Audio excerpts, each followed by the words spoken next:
I love video games. I love talking about video games, especially on this channel. I've talked about games I liked, games I didn't like, games that a Victorian child would probably not like, but I never actually knew much about what goes on behind the scenes and how video games are actually made. But at the same time, I'm over here sitting in the chair going like, yeah, I think this game mechanic sucks for reasons X, Y, and Z, and also this developer's address should be made public. But clearly game development has become more accessible than ever. I mean, just look at the number of games being put on Steam every year. It's insane. And look, I'm not someone with a lot of qualifications to be talking about video games, even if some of my videos seem to suggest that. So what if for once I tried stepping in the shoes of a developer?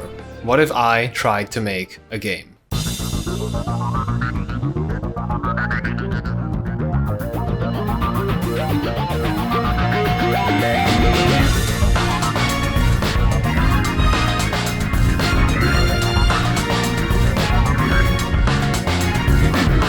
Okay, so maybe that title is a little bit of a hyperbole because yeah, I still went to school and yeah, I have a day job, and no, it's not Final Fantasy XIV, I have a real job, okay? But I guess what I'm trying to convey is that even going into this project with a pretty casual mindset, I still thought about it all the time. Playing games became studying their mechanics. Any spare moment I had inevitably went into brainstorming ideas, writing shit down in my notes app, shout out Northern Lion. It was basically always on my mind. But to give some background, I am a programmer. I did computer science in university, try not to smile, and I did at least have some knowledge of how scripting and game engines work because I did take a couple of game dev modules where I worked on tiny projects that, as you can see, are indeed very tiny. I didn't even put a pause menu on this, by the way. I had to Alt F4 to close this. But it's these projects that pretty much ignited my interest for game development. I think having a tangible result that you can actually play made programming a lot more fun for myself. Because usually in school your assignments are like, Snake, that array you've got there is unsorted. You'll have to use the bubble sort algorithm to arrange the elements in ascending order. And then I would complete it and just go like, yay, cool, I sorted the array. Yippee.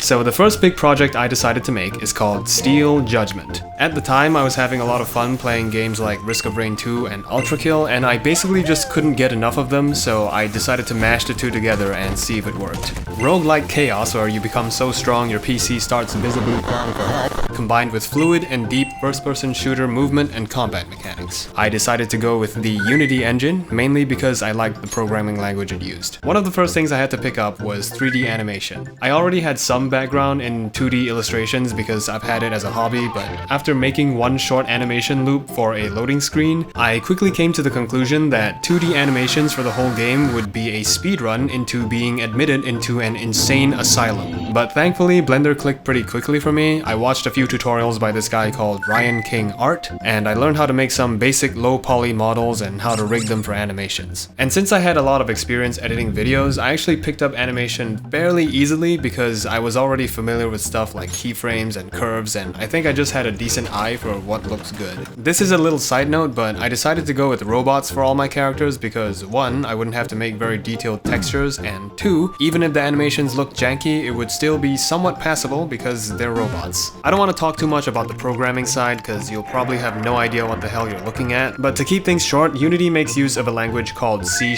which is an object-oriented language. And object-oriented is basically the idea that different objects can sort of inherit from and modify this base foundation. Think of like the blocks in Minecraft, right? Like each block has its own properties, like what it drops or what kind of pickaxe you need to break it, but at the base level they all still inherit from that same block behavior where they occupy that 1x1 space. So anyway, with all that settled, I proceeded to start working towards a prototype. For the game's combat, I knew right off the bat that I really wanted it to capture that same intensity and expressiveness that games like Doom Eternal and Ultra Kill had. The longer the icon of sin is on Earth, the stronger he will come. I designed a couple of weapons with mechanics I thought were pretty interesting. One of my favorites was this crossbow that impales enemies and lets you pull them towards you for a combo. And on the topic of enemies, I wanted them to be really aggressive to kind of encourage the player to keep moving, so I made this yellow guy that lunges at you when he gets close.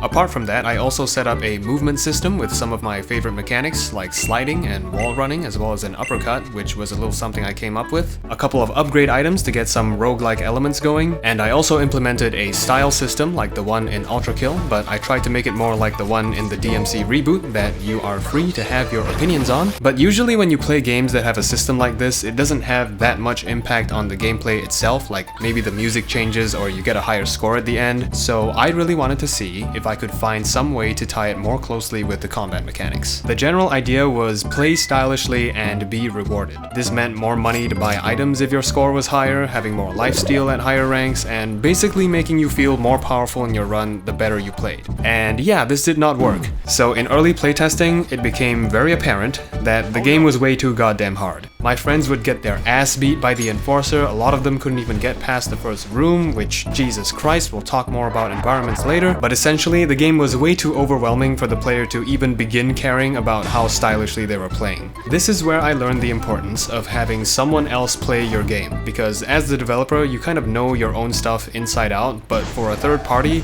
it's a completely different story. I also came to the conclusion that in order for a simple health pool to work in a roguelike where the player has to survive over the course of an entire run, enemies would basically have to be complete pushovers. It works well in Risk of Rain because the mobs are always spawning in huge waves and they also scale with the game's difficulty, but for an arena shooter type game like mine, I obviously wasn't gonna have this many enemies in such a small room. I also really like the unique behaviors and designs of the enemies in Doom because I feel like it makes each enemy type a lot more memorable, so I really didn't want them to feel too generic and weak. But at the time, I happened to be playing another roguelike FPS called Deadlink, and in Deadlink you essentially have two health pools. Shield health, which you restore using combat abilities, making it easier to maintain, and your real health, which is way harder to come by. And they need to give the guy who came up with this a raise, because not only does it reward the player for their mastery of the combat, it also only punishes the player for taking too much damage within a short period of time, which is so much more forgiving compared to whatever the hell I had going on. So in light of this, one of the first ideas I had was this Borderlands-esque second wind mode, and the equivalent of Deadlink's real health for my game would be the second wind timer, which would persist throughout the run,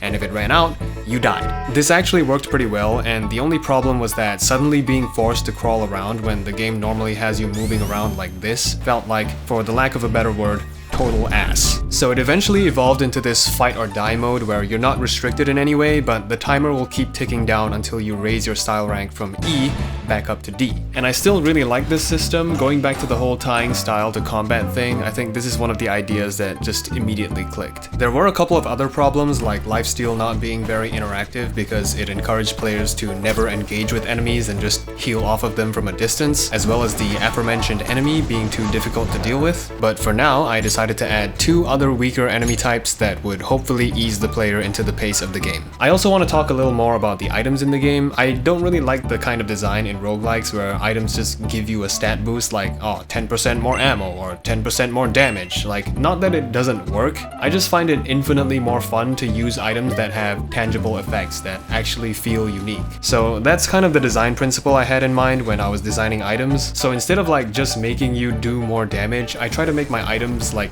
generate an extra source of damage. So for example, this one spawns a dog that explodes enemies. So with all that done, it's at this point I decided, okay, I think I have a decent thing going. Let me see what people on the internet think of this. And holy shit, they fucking hated it. I made a post on Reddit showing some gameplay, not really expecting much, and I woke up to like the most number of negative comments I've ever received. Not that there weren't people who I think were just trying to offer their genuine opinion and help me out, but it still didn't feel very good to read. So one thing you may have astutely observed, dear viewer, is that my game bears a striking resemblance to one of its inspirations, Ultra Kill. And I guess my line of thinking at the time was that, yeah, the art style and the UI are kind of similar, but it's got roguelike elements and the weapons are different and there are a lot of things in it you can't do in Ultra Kill, but all that is really hard to convey from just gameplay footage alone. But more importantly, this got me to ponder an even bigger question of what determines a game's identity? Is it the way it looks? Is it the way it plays?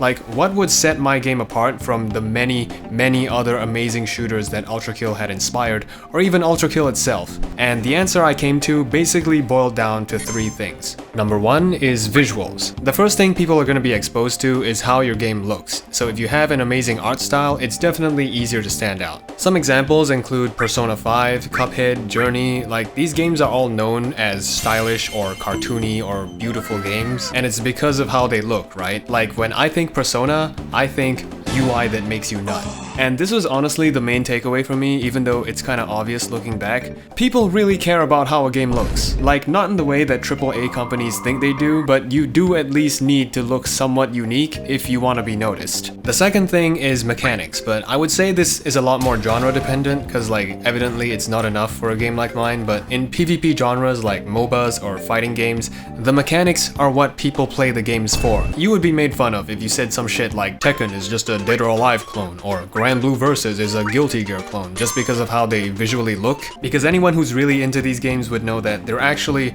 all clones of Heavyweight Champ. No, I'm kidding, but it's the mechanics and the gameplay that set these games apart from each other despite being in the same genre and looking similar. And that leads us to the last point, which is something I'll call the X Factor, or in the case of Dead or Alive, the XXX Factor, get it?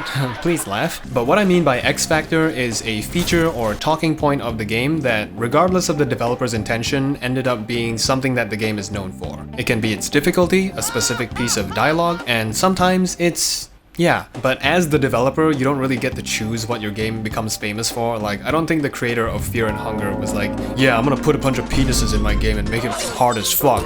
The game, not the penises. And Sea-Dog's gonna play it and it's gonna go viral. No, I think he just made the game that he wanted to make, and this is just the game that it is. But with all that said, I was still really struggling when it came to carving out a niche when it came to the FPS genre specifically. In an attempt to figure out how to distinguish my game, I tried and read comments on a bunch of other fast-paced shooters, and I still could not for the life of me figure out how fans of this genre think. Turbo Overkill, a game with super unique weapons and a slide mechanic that was designed by God, still gets compared to Ultra Kill when the only similarity they have is the word kill in their name. Reaver, incredibly unique art style, still an Ultra Kill clone. Force Reboot, doesn't even play remotely the same at all. Ultra Kill clone. So if it's not the mechanics and it's not the art style, then what is it? What do you have to do to make your game stand out in this genre? Are all fast-paced shooters that release from here on out just doomed to live in the shadow of Ultra Kill for the rest of eternity? So yeah, I was feeling pretty lost at this point. Not that I had a problem in particular with being compared to Ultra Kill, because that was kind of the point, but I didn't expect that being similar to it would be perceived as such a bad thing by so many people. Eventually I had a small chat with the developers of this game called Blow Up, who most certainly have also had their fair share of being labeled a clone despite having a really fun demo that also has its own unique mechanics. And yeah, they basically accepted that it was impossible not to be compared. And I think what I realized from this was that everyone is just kind of making their game because they think it's cool, and that's really all you need to keep going. The creator of Ultra Kill also happened to put out this tweet at the time, which was honestly very nice of him and probably also what I needed to hear, so yeah.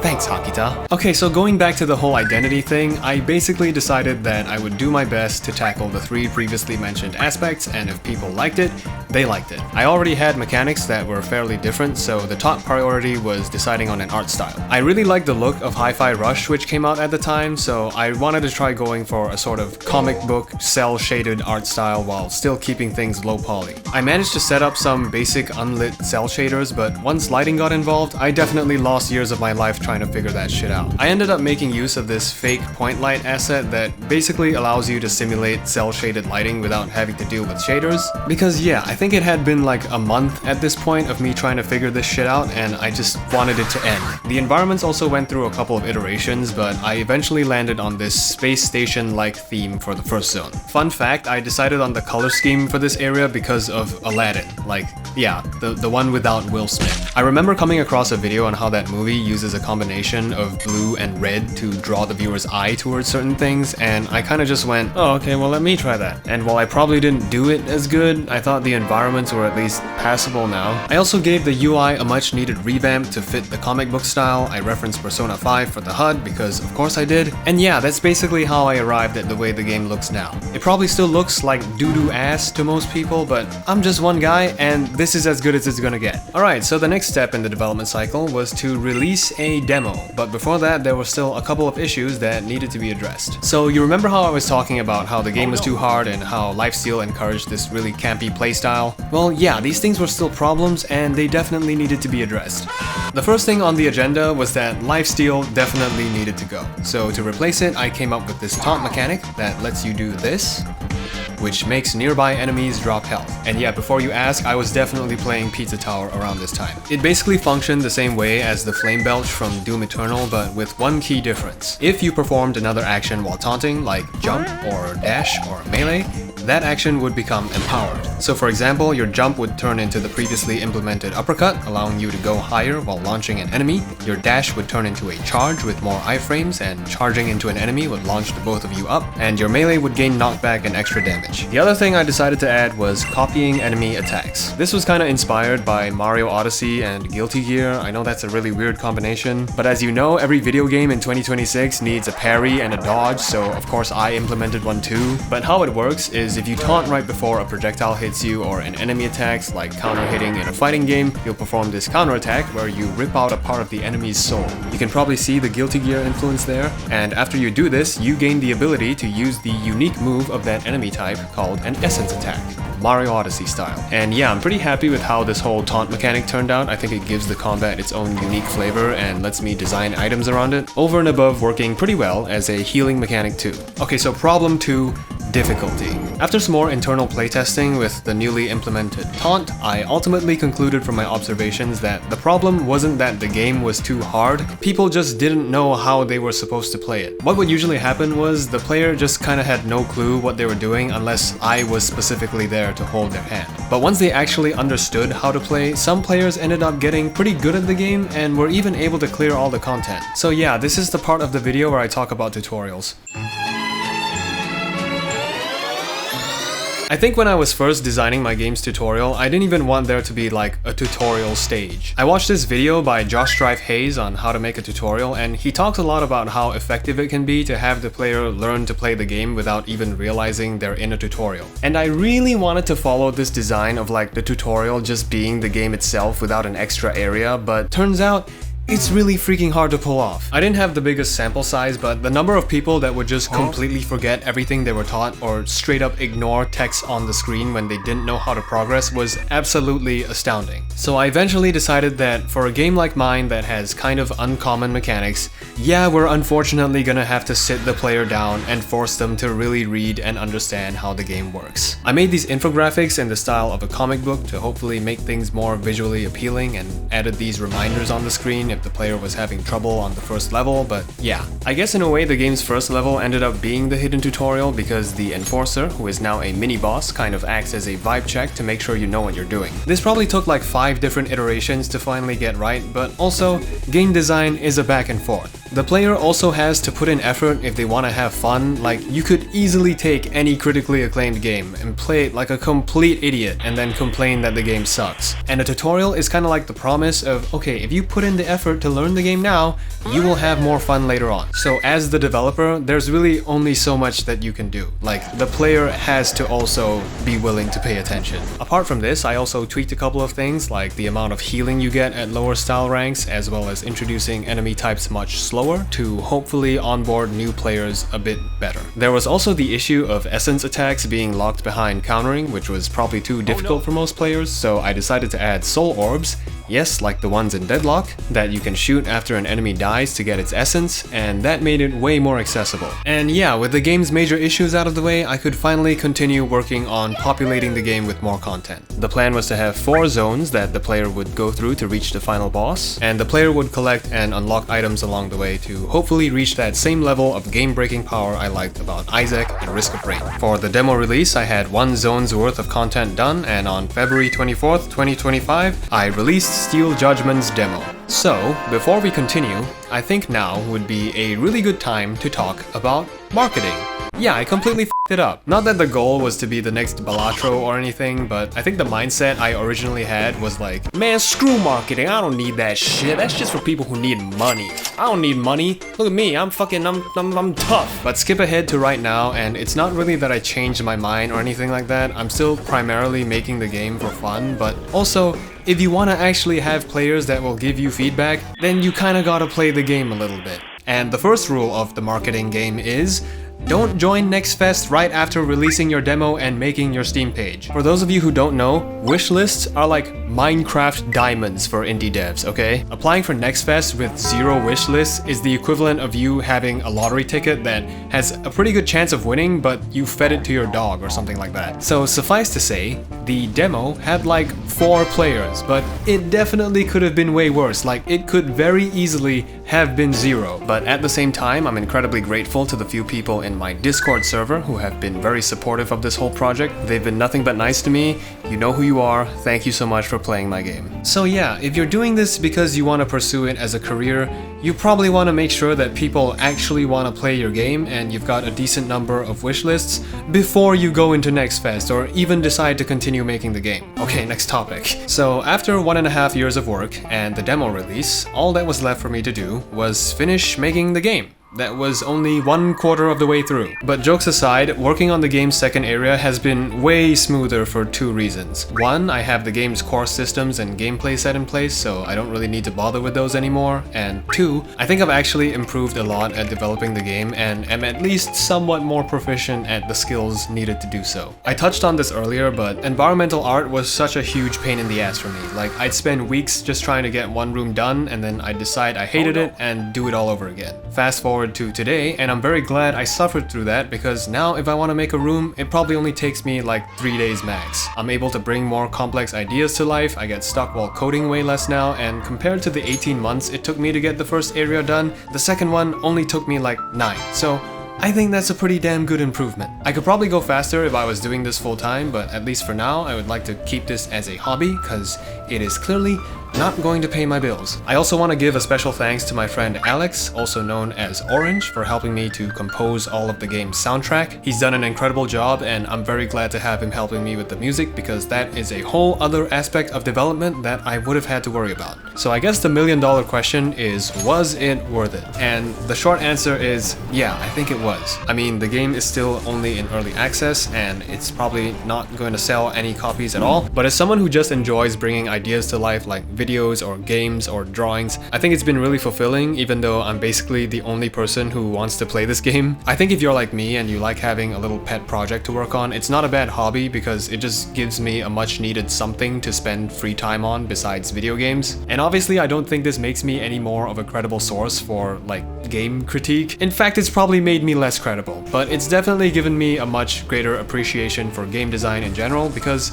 now I know how hard that shit actually is. Thank you everyone who watched this video to the end. If you want to try my game, Steel Judgment's demo is on Steam. You can play it for free, and if you like it, you can purchase the game. It's in early access, so it's not done, but I think the price is reasonable. Do let me know if you'd like to see more game development related stuff on this channel. I know this isn't my usual style of content, but I try to keep the format as similar as possible. So if enough people are interested, maybe I'll try making like some shorter devlogs more regularly, but yeah, thank you. Until we see each other again.